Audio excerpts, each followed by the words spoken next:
All right, I think we're good to go. Hi, everyone. I'm Stuart White, the CEO at RealTracs, and I want to thank everybody for attending this webinar. We want to cover a couple of housekeeping items first. As you have questions during the session, if you'll just please post those in the Q&A section of the Zoom call, and we'll go through. We've left room at the end, and we'll go through and answer as many of those as we possibly can. And this session is being recorded, and we will be posting it online later. But to get to the meat, it's been an unsettling 12 days since NAR announced the settlement agreement in the class action antitrust lawsuits. It's been emotional. At RealTracs, we're trying to check our emotions and any kind of knee-jerk reactions. But we are very sensitive that this affects your livelihood, and that is always an emotional situation. So with that in mind, we want to communicate in a very meaningful way with you all, with our customers, and make sure you know that we are addressing things as they come up. So in response to this, one of the things one truth is that buyers and sellers need and want the services of real estate professionals. So I think that's a great starting point on trying to figure all this out, is that your services are needed and they're wanted. And that's been proven for decades. And so that's not going away. So it appears you're going to be all right. Now, we may have to change a little of our workflow and our business processes, but in the end, you are going to get paid for your professional services. Now, to shed some light on what the settlement agreement says and means, we've asked our attorney, Brian Schneider, to give this session. And Brian is a partner in the DC office of the national law firm Arent Fox Schiff. He leads the firm's trade associations and antitrust teams, and he's legal counsel for RealTracs and many other MLSs and realtor associations. He regularly advises on antitrust compliance and has defended companies in our industry in the antitrust cases filed over the past 5 years. So he regularly advises his 2 teenage daughters, who ignores advice more often than his clients do. But regardless of what his daughters do, we are extremely fortunate to have his counsel and his wisdom. He is one of the wisest and most knowledgeable people I know. And so thank you for being here, Brian. I'm going to turn it over to you. Thanks, Stuart. That was very kind. Thank you. And thank you all for tuning in today, for joining us, for carving out the time. I hope we are going to make this a good use of your time. I'm pretty sure you won't regret it. We're going to go through a lot of material today, and some of it's going to be a little quick. And I'm going to try to give you some background. So, but I've got some slides that will, I think, help keep us focused. And I'm going to make sure that that you get some time to focus on the materials you want. Feel free to take screenshots if there's anything you want to save, share with your colleagues. As a lawyer, I've got to start off with my disclaimer. I'm not your lawyer, and I'm not providing you with legal advice today. If you have legal questions about what your contracts or forms should say, you need to talk with your organization's lawyer to determine what those things need to be. I think for today's purposes, it's even more important, though, to recognize that I'm also not a crystal ball. There's a lot that I can tell you based on things that we know today, and there's going to be a lot that I will offer my personal speculative opinion on, but we have to recognize that there's a lot of things that we just can't answer today, because we're going to have to see how things play out once this essentially new system, modified system of contracts and payment structures is implemented over the course of the next few months and years. I think it's important to recognize, and I want to respect everyone on this call for already recognizing that the headlines have been bad. The headlines have been confusing, misleading, and in many cases false. I think that realtors are being defamed in many of these cases. I think that you have had to defend yourself in ways that you've never had to before. And I don't think that's fair. And I think that your clients and other buyers and sellers out there are going to have a lot of questions for you that if the media were doing a better job actually digging in, you'd have more ability to be clear with your clients, and your clients would understand better. And so my goal today is to try to give you some of the tools that you can help answer those questions. And just, right off the bat, NAR did not agree to slash commissions. That is absolutely false. It's frankly a ridiculous headline. That was one of the first headlines that came out 10 days ago when the settlement agreement was announced. NAR, the settlement, is almost certainly not going to slash home prices for many Americans. I've talked to many economists about this already. It is highly unlikely that home prices are going to be affected on any wide-scale basis at all.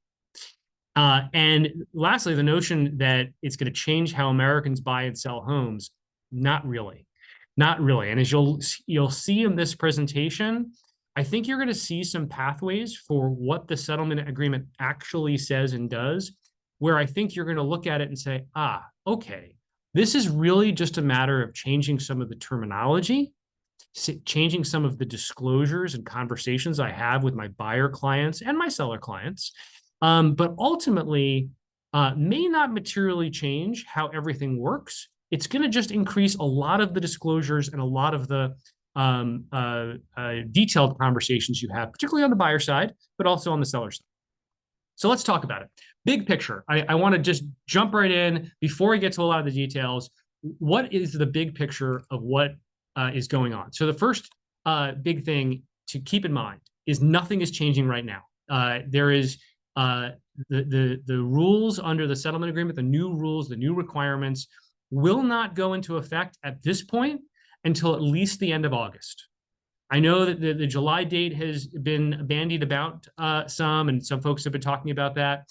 There are some things that are going to happen over the next few months, but those new rules will not go into in place at this point, at least until the end of August. So we've got a number of months to prepare and think through next steps. There's lots of time really to actually really give it serious thought. We don't have to act tomorrow, and nothing is changing tomorrow either. The big deal is that the lawsuits are essentially over. That is a big deal, and that should be a big sigh of relief, and I'll talk a little bit more in a minute about why I think that is. Big picture, there's two changes that this settlement agreement does. The first change is buyers will agree in advance to what their broker will earn. That is a big change for the residential real estate market. It's been the case forever, as far as I know, in the commercial real estate market, but it's a new change for the residential real estate market. And that's big and scary. And as Stuart said, this is your livelihood, and changes to how you earn your money are big and scary. And with a lot of respect for you, it's going to take a lot of thinking about how you manage it. But that is the one big change. They will agree in advance to what their brokers will earn. On the flip side, it's important to acknowledge that the settlement agreement expressly contemplates and allows, and a lot of brokers are already starting to think about how this will work.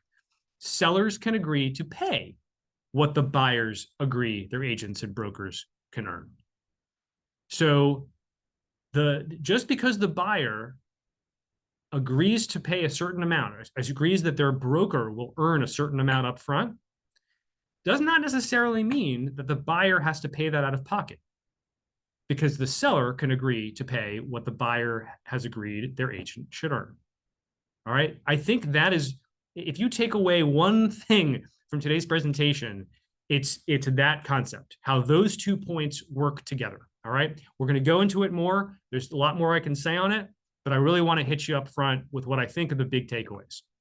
All right. As I said, I'm not a crystal ball, right? There are big questions that lots of people are asking. The press is speculating. People are trying to wonder about these big questions. I can't answer them today. I have some guesses about how things will work. I think if you listen to some economists talking about what the new financial incentives might be, you might hear some very critical information. I think you might also hear some pretty rational explanations of how things may or may not change drastically. I think the one question, the middle one here, that I've got at least decent intelligence on, will financing options expand? I think it is safe to assume for the moment that the general rules for FHA loans, VA loans, USDA loans, and most commercial loans will not allow the buyer to finance their payment out of their pocket, finance it as part of the mortgage, their payment out of pocket to a broker. That is unlikely to change, at least in the near term. Down the line, can't tell. Again, no, not a crystal ball. But I think it is pretty clear right now that that is not going to change for buyers. But as you'll see in this presentation, I'm not convinced, and I think you'll see why, that necessarily has to be the case in order for this modified system to work right. So what can we do today to prepare? As you think about what we're about to go through, I think you're going to see some themes about what I'm trying to get at. And I think, if I were in your shoes, I think you can leave this presentation having some greater confidence about what you can say to clients right now. How can I explain this to clients? How can I explain where things are going in a few months as we head into the summer and fall? How can I explain to a client if my buyer can't afford to pay out of pocket the fee that I believe they believe I should earn? And I think we'll also get some answers about how associations and MLSs can help make this an easier transition. So I think there are some real good things that we can accomplish here today. I think it's also important, before we dive into the settlement, to take a really quick step backwards for some context. Where were we 11, 12 days ago before the settlement was announced? So before the settlement was announced, we were looking at 26 class actions filed around the country. They sought hundreds of billions of dollars in damages, hundreds of billions of dollars in damages. And at the time, there was almost 300 brokers who were named defendants in the lawsuit, including brokers that had fewer than 10 agents on their organization. There were a couple of teams named, so very small groups named as defendants, potentially on the hook, not an exaggeration, for billions of dollars in damages. I and my team at my firm were representing realtor associations and MLSs in several of these cases. They were looking at potentially billions of dollars in damages, because the way antitrust works is you can be on the hook for the entire damages of all the claims. So truly debilitating litigation hanging over the heads of many of your colleagues, your families, and your companies out there that you know of. And new cases were being filed roughly every 2 weeks. So a whole new set of brokers were getting sued every 2 weeks. And I frankly woke up every morning looking at my alerts from the court filings to see who I knew that was now getting sued, so I can call them and sort of console them, because it was a very scary time for those folks. And those cases, as many of you know, for the last 5 years, what they were effectively arguing was agents are getting paid too much. Other countries are paying less, and it must be, the theory goes, that the blanket offer of compensation in the MLS was keeping those commissions up, and that as a result, buyers were being steered by their agents to homes with the standard offer of compensation. So it kept all those commissions up. That's their theory. Unfortunately, as much as I disagree with it, and as much as you disagree with it, they lost a trial. And not only did they lose a trial, but the Justice Department, a few months later, back in February of this year, filed a brief that, in no uncertain terms, said, if you all don't change your practices quickly, we are coming after you with our own lawsuits. We do not believe that the current practice, what we're currently doing today until the settlement comes into play, we do not believe it complies with the antitrust laws, and we are coming after you. And the Justice Department laid it out that if you don't change the rule so that buyers are negotiating directly with their broker about how much their broker will get paid, we are going to come after you and litigate. That's what the Justice Department made clear. So you look at all that litigation, these assertions, the loss at trial, and you look at the potential for bankruptcy for some of these organizations and what the Justice Department was saying. And you can understand, I think, the constellation of pressure being put on NAR and the other defendants to figure out a way out of this. So if there were no settlement, you would be looking at no releases for realtors. The settlement accomplishes a release for every realtor in the country, almost, I should say, every realtor in the country, for realtor associations, MLSs, and the vast majority of brokers. Thousands of brokers that are led by realtors are being released in this deal. None of that would have been possible through litigation or through other forms of the settlement that might have happened. One of the scariest things, I think, for MLSs, even if you weren't already sued in the cases, was that Missouri judge that allowed the jury to have this ruinous decision, that Missouri judge could have issued an order any day coming up with any rule that he thought was reasonable based on the trial. So we were looking at possibly having all of the MLSs around the country, all of the realtor associations, all the realtors be forced to comply with some rule that judge thought was reasonable without any thought about how it actually impacted brokers and agents. I think that's a real problem.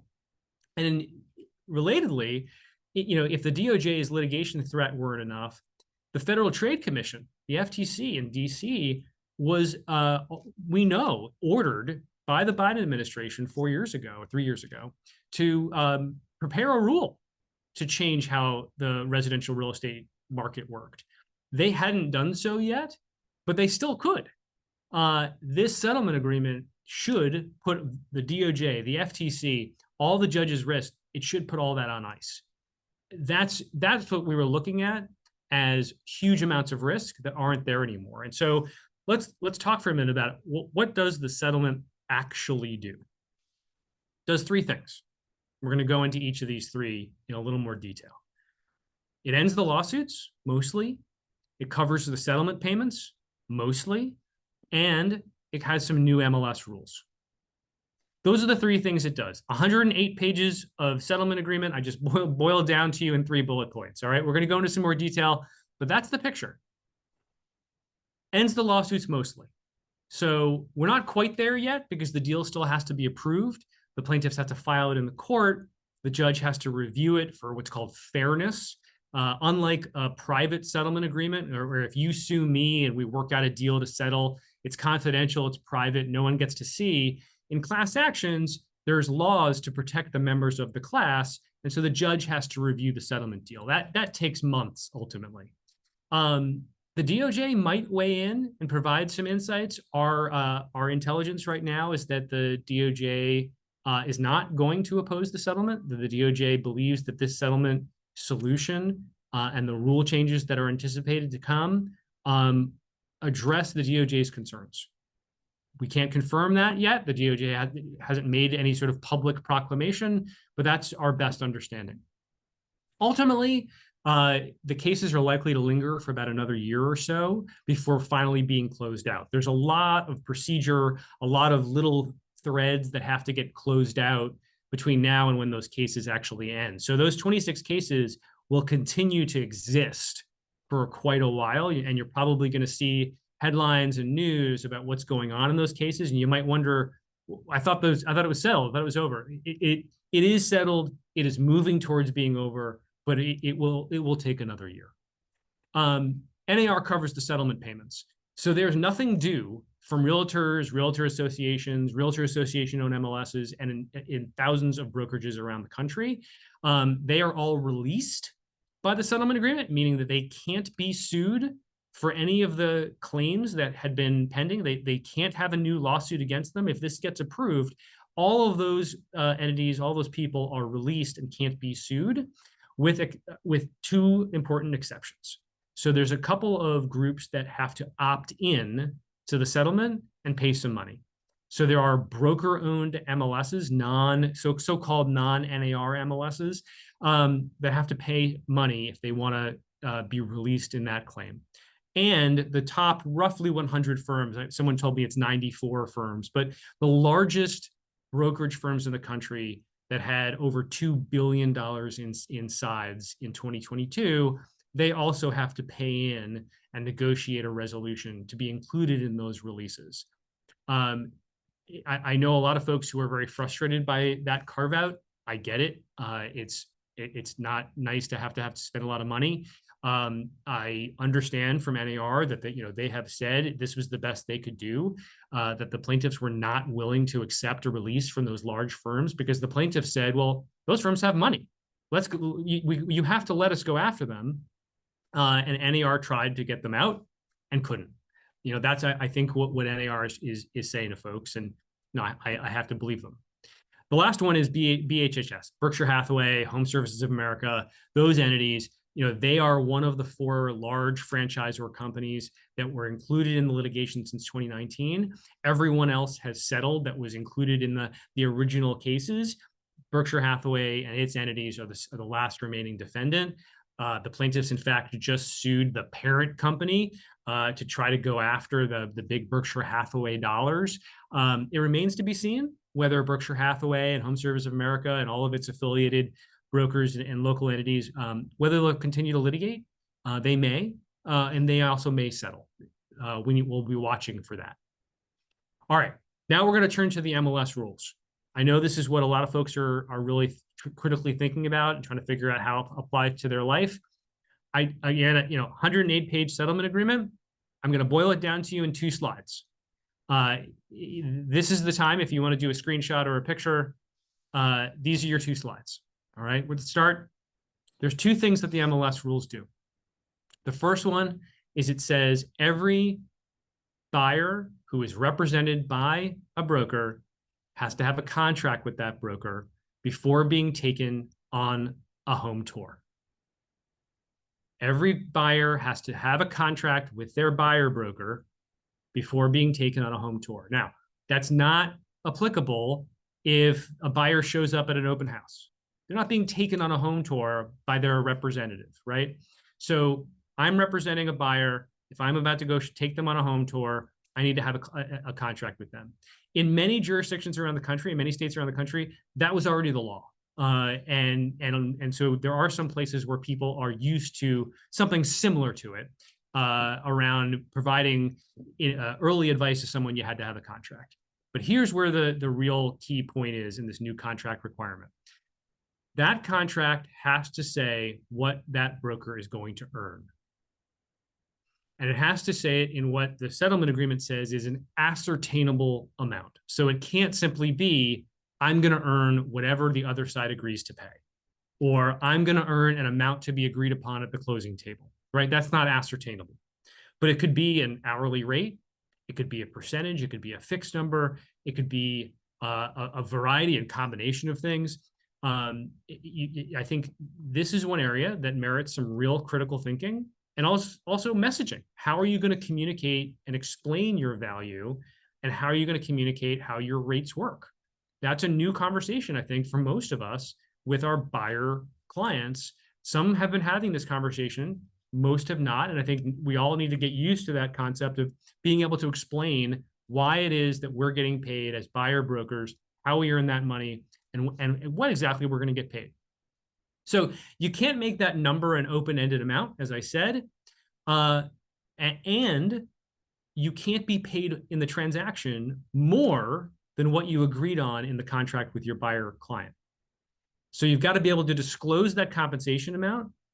You also have to disclose that that commissions are negotiable. That is one of the points I've heard people are frustrated about. I know that when I sign a client up, my contract does not say my rate is negotiable. I think that's a pretty unusual requirement, but it's one that the Justice Department was insisting on years ago, that the plaintiffs were insisting on, and that many have agreed to adopt. And so NAR adopted that as well. So a key here, as you think about your buyer representation contract that you're going to sign before you take your buyer client on a home tour, is you got to figure out what is it you're going to get paid. Key, though, is contracts can always be amended if both sides agree.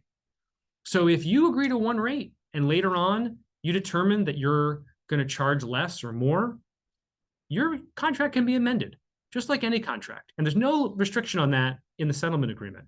The key is that you've got full disclosure and agreement with your buyer client.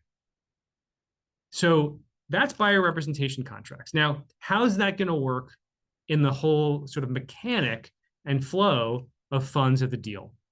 This is your second slide for what the settlement agreement does. This table tries to capture really how everything is going to work. What does the settlement agreement say you can't do? And therefore, what's left that you can do? Some of these points in the can column are expressly permitted in the settlement agreement, and some of them are sort of implicitly included. So not specifically said in the agreement, but because they're unsaid, it's left that you can still do it. And so let me walk you through this. So if I'm representing a seller, under the settlement agreement, I cannot enter into the MLS and offer to pay the buyer's broker. Similarly, I can't do the same thing, the things that you've been doing today of everyone entering the offers to the buyer's broker. You can't do it in any app or site that is fed data from the MLS. All right, so we can't do it in a showing service or in a portal website or in a MLS run website that's not the MLS, but it's some separate service. Can't do it. You can't do it on a website that gets data from the MLS, because the MLS then has an obligation to turn off the data feed to that website if brokers are basically trying to recreate what had been happening before. Now, you could, in theory, set up some other website that isn't getting data from the MLS and share blanket offers of compensation among brokers in a city or in a state on that separate website. You could. The settlement agreement does not prohibit that. The risk, though, is that the plaintiff's lawyers in the Justice Department have expressly said they are going to look out for that and they're going to sue you. And the suit would be under the same theory that those class actions were filed over the last 6 months and the last 6 years. And so you have to really consider and talk with your lawyer, is this sort of alternative commission lookup tool that I'm contemplating, is this going to actually fly? Because it might not be prohibited by the settlement agreement, but it might raise the same antitrust problems that were being targeted for billions of dollars in damages. So you've got to think about that. Now, what can you do when you're representing sellers? Obviously, you can continue to negotiate what your clients are going to pay you as the seller. You also can offer to share your compensation on your website for your listings. So if you get if you have a searchable site, it's typically called an IDX website. But if you get a website, a site that's fed data from RealTracs and folks can search properties, they can see, and you can put on your properties, your listings, what you're offering to share compensation for with the cooperating broker. You can do that. If you want to put a banner ad on your site that says, I offer X% to every buyer broker for all of my listings, you can do that. If you want to put it on a billboard, if you want to put it on every person's doormat, you can do that. You absolutely can advertise everywhere you want what you are offering for cooperative compensation outside of the MLS. You also, and I think, again, I warned you earlier, there's going to be some of Brian Schneider's speculation here. You also can do what I think is going to be a more common tool, is that you'll negotiate it in the deal. And so the purchase offer will come in, it will ask for some amount to be paid towards the buyer broker, and you will work out between you and your seller, or with your own commission, how much to contribute to the deal to get it over the line. And I am not a commercial broker, but I understand from many commercial brokers that this type of arrangement, where the commission paid by the seller or the seller's broker getting paid over to the buyer's broker, happens a lot in the commercial market. And so if you're not familiar with the commercial market and how those deals are negotiated, I definitely encourage you, talk with your friends who have done commercial deals. Because I keep hearing that folks say, oh, well, this is actually very similar to how we've been doing it in commercial for decades. What you can do in the MLS is have your seller say in the MLS, in your listing, my seller is willing to offer X% towards closing costs, or my seller invites the purchase offer to request closing cost payments. So I'm signaling as a seller, I get that you, buyer, may come to the table with your own broker. I get that you probably can't afford to pay your broker out of pocket because you're barely getting the down payment into your bank account. And so I, seller, am going to offer to contribute towards those closing costs. I'm going to offer to pay some portion or all of the buyer broker fees. All of those are things that the seller can say in your listing in the MLS. And I know Stuart and his team are already thinking about what are the best ways we can facilitate organizing that kind of information in the MLS. Now, on the buyer side, buyer agents, buyer brokers, they can't represent that their services are free unless they actually are, unless you're doing something truly voluntarily. I know most of you have not been saying they're free, but that's a restriction you now have on you. You also can't filter listings shown to your clients based on whether or how much there's an offer to share compensation, an offer to share commissions. Again, I somehow doubt that you've been doing that, practically speaking, but that's a restriction on you now. What you can do, you can negotiate with your clients. You're going to have that buyer representation agreement, and you're going to have to negotiate with your client, how much am I going to get paid as the buyer's broker? In that representation agreement, you can agree to offset your commission from your buyer based on what you're able to get from the other side, based on purchase negotiations and seller concessions. So if you want to agree in your buyer representation agreement that you, my buyer, are going to pay me $100, but I'm going to do my best to get every dollar of that $100 from the other side, you can do that in your buyer representation agreement. You also can agree with your client to seek sellers who are willing to negotiate to assist with your buyer costs. In other words, if your client says, I can't afford to pay you anything, you can agree with your client. Got it. We're only going to get you a home where you can afford to get into the home, right? These are conversations that don't sound so dissimilar from ones you've been having with your client. You've just got this added piece to it now to make sure they understand how you're getting paid and compensated. Lastly, and I think, my personal view of where I think a lot of this is going to go, similar to the commercial market, is that when the buyer submits their purchase offer will include a request for a credit or a request for a concession or a request for simply a payment towards the buyer agreed buyer's rep fees. So I'm going to include my offer to buy the house for $300,000 and a request that the seller directly pay my buyer X dollars or X percent to offset the fees that I've agreed that they should earn. Now, one of the big changes from the current model, right, is that each of those brokers might have negotiated a different deal with their buyer client. Maybe, market forces tend to have some common numbers, with some having different numbers. Of course, we're not going to do any price fixing among brokers, but that's likely going to have some variation. And so that's going to result in probably some negotiation at the closing table that maybe didn't happen as much before for residential transactions. So I think you need to be prepared to think about how that negotiation is going to go. And, ideally, some of that transparency will happen. Some of it will happen in the MLS around that field I was talking about earlier, where the seller can enter their deal points into the MLS if they want. But a lot of it is going to happen in the negotiation and in that offer process.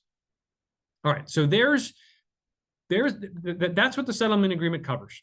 Really, not much more, not much less than that. So I hope that gives you a good picture. Now, when does this all happen? So we're almost in April. We're almost in the second quarter.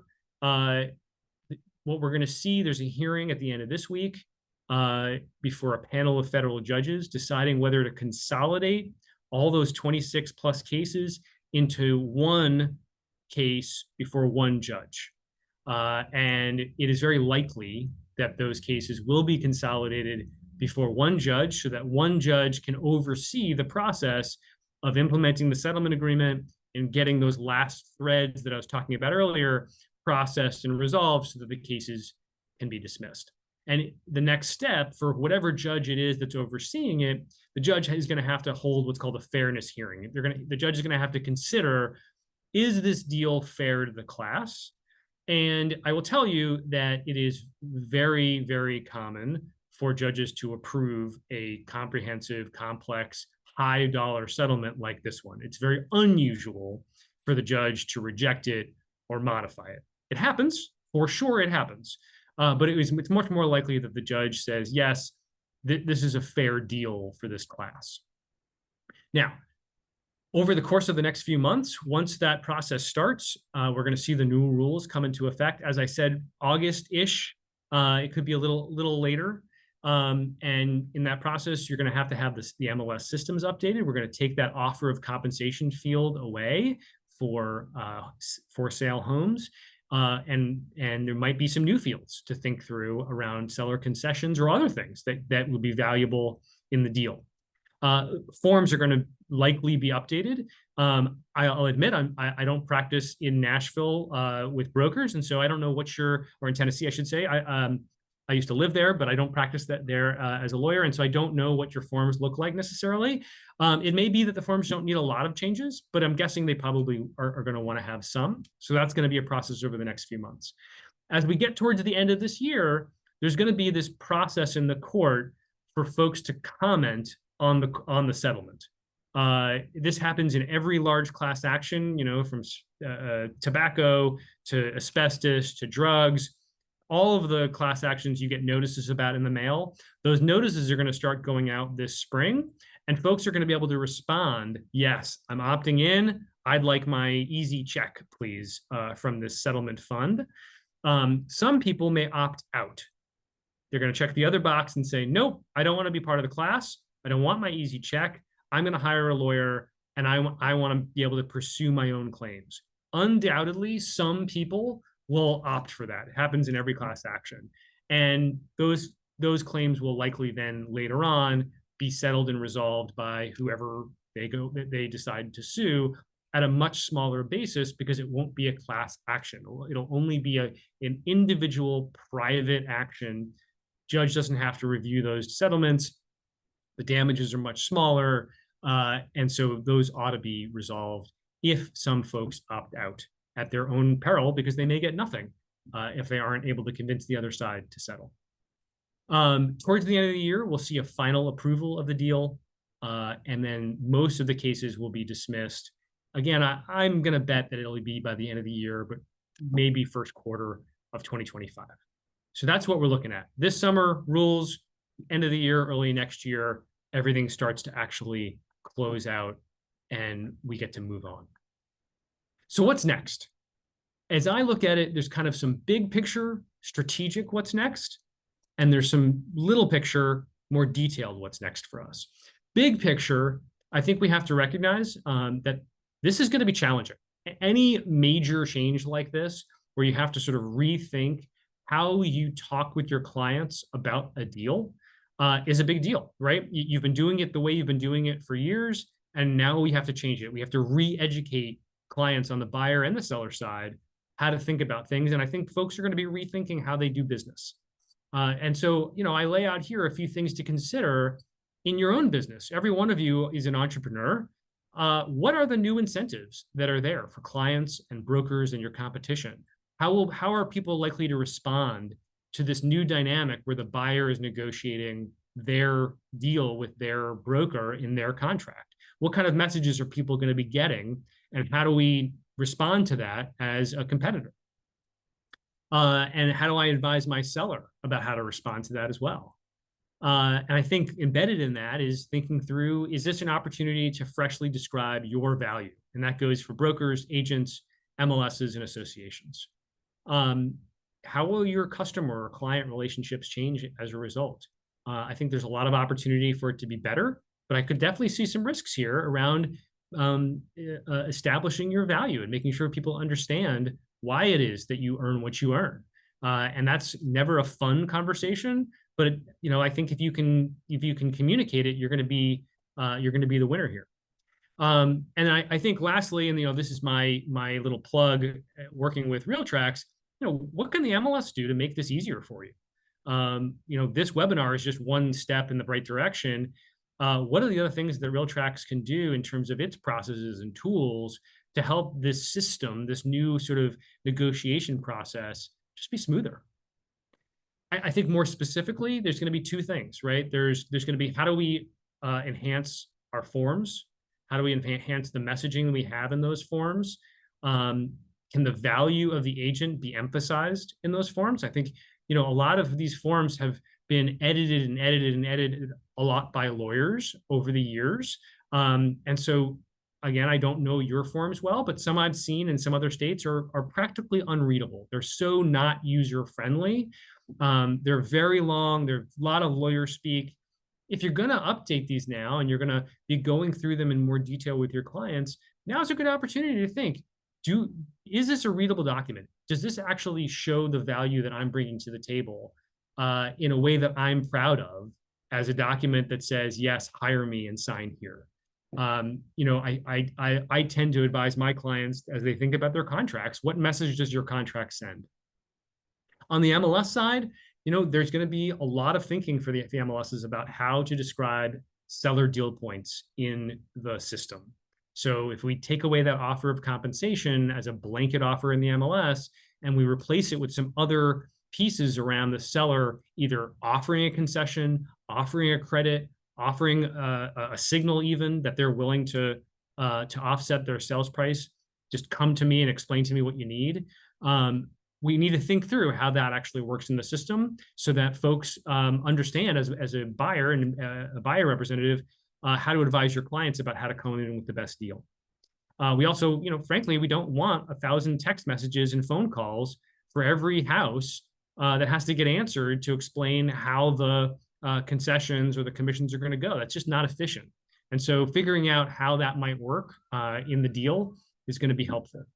And of course, I think Stuart and his team at RealTracs are thinking through, well, what else can we do? If it's not just what's in the settlement agreement, are there things now that we can revisit and think through, just to help your business work better in this new environment? And I know those are things that you're all thinking about as well, and that they want your feedback on. Absolutely. And yes, we are. Oh, go ahead, Brian. You've got one more slide. Oh, yeah, sure. Yeah, you picked up on my signal just right. The last thing I'll give you, and I'll leave up this slide for a minute, and maybe RealTracs will include it in the chat or something for you. There's the settlement terms. If you're interested in reading all 108 pages or just want to understand it better, and NAR's FAQs, they actually have a very good set of FAQs in my view. They've got two documents, one about the settlement and one about how finance will work. Those are all available there at the facts site that they set up. And they've been updating them almost every day with additional questions. So check out that. I mentioned the Justice Department's brief. It's a pretty short and readable document if you haven't read it, and it will give you a sense of what this industry was up against if you really want to understand what could have happened if the settlement terms weren't in place. And so I definitely put it up there in case you want to read it. Back to you, Stuart.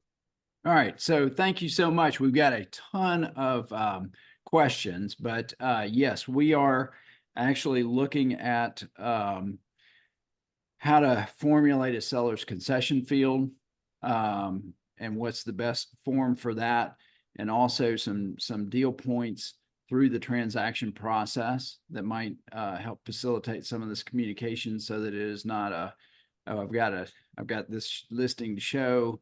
I need to find out if they're offering any kind of seller concessions or compensation, those kinds of things. So we're looking at all of that.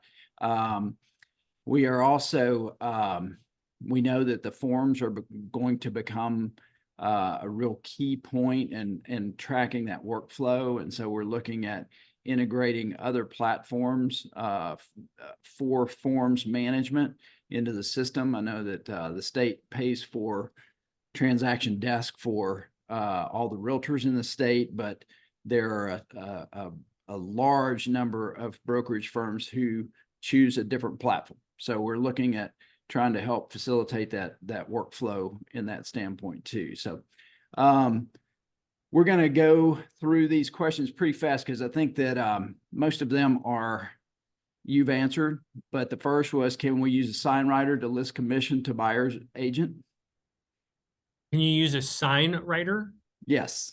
Oh, a writer. Writer, Yeah? yes. Yeah, writer. Can you use a sign writer to basically share commission, right? Yes. Yes, you can. You can't do it in the MLS as an offer, but you absolutely, in any way you want, share your compensation with the buyer's broker as part of the deal. All right. Will advertising on non-MLS affiliated websites be allowed? I came across this one last week, commissionlookup.com. Yes. If you want to advertise what commission you share, you can put it on a non-MLS site or a site that's not fed by the MLS. So, for example, Zillow and Homes.com and Realtor all rely on the MLS for their data. And so they can't allow you to share offers of compensation information. But if you want to set up an independent site, you absolutely can. And as I mentioned, depending on how you set that up, though, you might be asking for a lawsuit. So it's not prohibited by the settlement agreement, but it does raise those same antitrust problems that lost at the jury trial. All right. The next one is I often work as a facilitator or transaction broker. Will I have to be a buyer's agent or seller's agent only? Right. So nothing about the settlement agreement gets rid of sort of the dual agency model or the transaction broker model. It doesn't override state law. So to the extent that state law requires you to do something different, that will remain in place. With that being said, if you are operating as a transaction broker or you're advising a client before a showing, no contract necessary. But even in that mode, if you start to take a client on a showing and you're representing them, then you would need a contract to represent them. All right. Next one, does this settlement effectively preempt clear cooperation? No, it doesn't change anything about clear cooperation or mandatory submission. Listings still need to come into the MLS. Right. Next one is about the portals. I think you just answered that one. How does this work for unrepresented buyers that ask a listing agent to show them their listing? Yeah, so if you are unrepresented, you come to an open house or you come to the seller's broker and you are interested in the house, there's two paths. You as the seller's broker can say, sure, no problem. I don't represent you though. I am the seller's broker. Let's just make that clear. You can say it in a nicer way than I just did, but you say that. Then you're not representing that buyer and that buyer is unrepresented. As long as you're complying with state law and disclosures, you're good. Alternatively, if dual agency is an option, you can sign them up and include your dual agency disclosures, and then you can do it that way too. Right. Can buyer and broker agree to void rep agreement and create a new one with a different rate applicable to a specific property? Yes.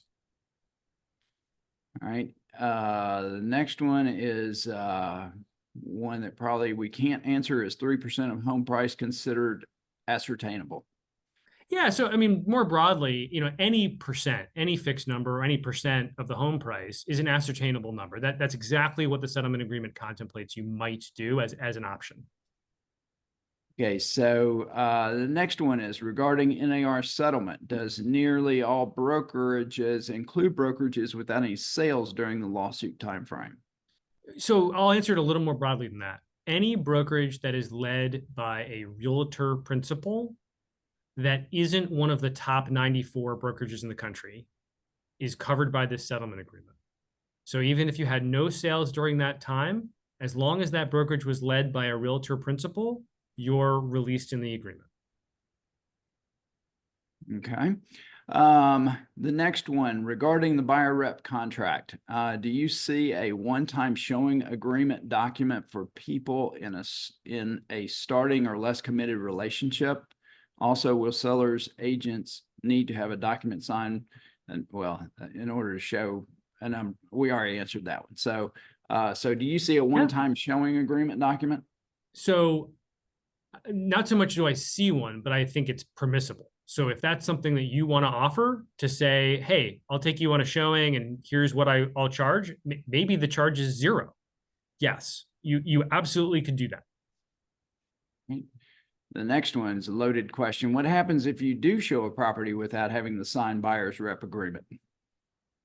So that is a good question.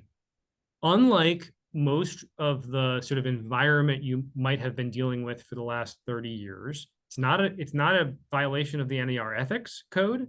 It's not a violation of, I don't believe, Tennessee state law. Some states require a buyer rep agreement. Here is going to just simply be a violation of MLS rules. So it's going to be up to you, RealTracs. If RealTracs gets a complaint from a buyer or from another agent saying, hey, this person doesn't have a buyer representation agreement with this client, and the RealTracs is going to have to, undertake its normal compliance review, touch base with you, say, hey, can I have a copy of it just to confirm you've got one? That's how it's going to go for now. All right. The next question, can you be paid for both the seller and the buyer? Can you be paid I'm not sure I understand that. By both this? Yeah. So let's assume you are representing the buyer. Yes, you could be paid by both the seller and the buyer as long as the buyer has disclosure about what you're getting paid, and it's only up to the amount that the buyer agreed you can earn. So just by way of easy example, let's say the buyer has agreed, I will pay you $100. You come to the closing table and the other side, broker or seller, says, I will also pay you $100 and your buyer is going to pay $100. Now you're making $200. That's prohibited by the settlement agreement. If you make $200, but you agreed with your buyer to make $100, you either need to amend your contract with your buyer because you need to make sure that your buyer is agreeing that you can take home $200, or you have to say, I can't accept that extra $100. Thank you very much. My clients agreed to X and I can only take X. All right. The next, could a compensation agreement be uploaded to the MLS? So I'm going to assume when you say compensation agreement, it means like buyer broker agreement, buyer representation agreement. So yes, the MLS could. I haven't heard of any MLSs contemplating today actually collecting them in any real way, just like they don't tend to collect on every agreement, the listing side agreement in every case. And so I don't anticipate that happening systematically, but they could collect those agreements if you wanted them to. Now, if what you really mean in that question is, can the MLS upload the compensation agreements so that both sides know what the other side is making so that that compensation arrangement can be shared? The answer is not if it essentially replicates the current system. We can't simply replicate the current offer of compensation system by doing it through PDFs in our system. Or I actually heard the other day that someone was thinking of taking pictures in a home and having sort of secret code words hidden in the pictures that would show what they're willing to pay as an offer of compensation. No, you can't do it, right? Don't try to get around the rule when it risks all of us getting into hot water with the Justice Department and these very sophisticated plaintiffs lawyers. Okay, so the next one is the same question, compensation agreement. Let's see. Can you define the difference between an MLS and a real estate portal? We see seller paid compensation offered on LoopNet to tenant reps.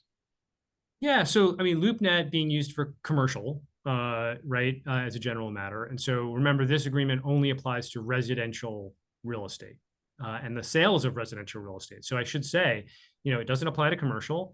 It shouldn't apply to rentals, right? So this is really about the sale of residential real estate. So now getting to your question, what's the difference between an MLS and a real estate portal? MLSs are always better than real estate portals in every possible way. I say that because I work with MLSs, but the reality is, right, the real estate portals don't collect the data. They are not good at that. In fact, Zillow tried years ago to be the collector of data and gave up on it because it said they realized that only the MLSs can really do this right and well and actually get the brokers and agents to enter the data in a good way. And so the difference is under the settlement agreement is that even the portal cannot do what the MLS can't do if the portal uses data from the MLS. And I've heard folks say, well, maybe Zillow will just turn off their relationship with the MLS and then they can have offers of compensation all day long. The answer is no, they're not going to do that either, because then they'll get sued by the class action lawyers in the Justice Department. The whole idea here is these blanket offers of compensation have been attacked successfully by the plaintiffs' lawyers and have a huge knife hanging over them from the Justice Department. So, I'm skeptical that anyone, if they talk with their lawyer, is really going to try to replicate it just outside the MLS. Okay, and the next two are similar. So you have, if you put compensation on your brokerage website for your listings, and that website is fed with an IDX feed, is that in violation? So that is the one specific carve out in the settlement agreement, that if you want to do it on your listing on your site, fed from the MLS, what's called an IDX feed, you can do that on your listings on your site. And then the follow-up to that was, would you then have to leave that link off the MLS? Yeah, good question. So, if you're allowed to put links in private remarks today or in the MLS, you can still do so tomorrow. Okay. Yeah, I think it's the searchable and blanket part of that through MLS that is, they're trying to avoid that at all costs, but a link to your own website with your own offer of compensation would not be considered a violation of that, correct? Bingo. Okay, so let's see. Where would this be negotiated in the deal? We are not allowed to put commissions in a purchase and sale agreement. So I think what you're referring there, I think, is the NAR ethics rule that you can't work out commission sharing, as part of the purchase offer deal, and that may or may not still be the rule when NAR gets through all this process. But even if it is still the rule, what we're really focused on is what the seller is willing to kick into the deal to pay you, the buyer's broker. And that's different. That you are permitted to include in the purchase offer and in the purchase agreement. And what I understand, and this is both NAR sharing this information in their FAQs and some of my digging over the last several years, that kind of payment from the seller directly to the buyer's broker, which is pretty much how it is done today at the closing table too, should not trigger FHA and USDA and VA limitations. Okay. The next one's very specific. I just attended the SRS designation class, and the instructor told us that we as realtors are not allowed to post commissions on our websites.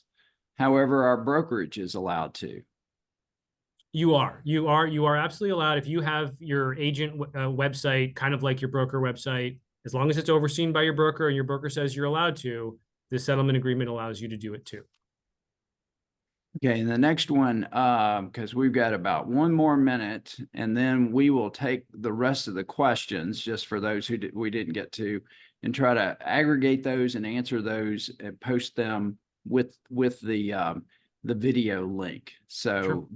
Just so that you all know our plan. But the next one is, what if we don't want to enter into an agreement with a buyer on our first outing? Many of us use that. Use the agreements up front. We'll have a dating period of maybe 1 or 2 outings before we have it signed.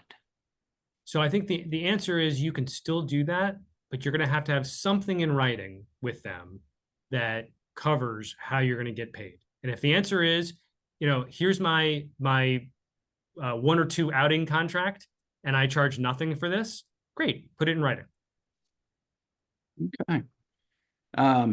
All right. Well, thank you. We have, there are a lot more questions that were posted than when I started this. So we will take those and try to do our best to answer them and put them in with a link. And I'm so appreciative of the time, Brian. You're made it very clear, and it is there will be a little shifting change pain, but realtors are great folks, and they'll figure out how to best navigate these waters. So we're all in this together, and we'll figure it out together. So thanks so much, and we'll end this session. Thanks, everybody. Thanks, Stuart. Thank you.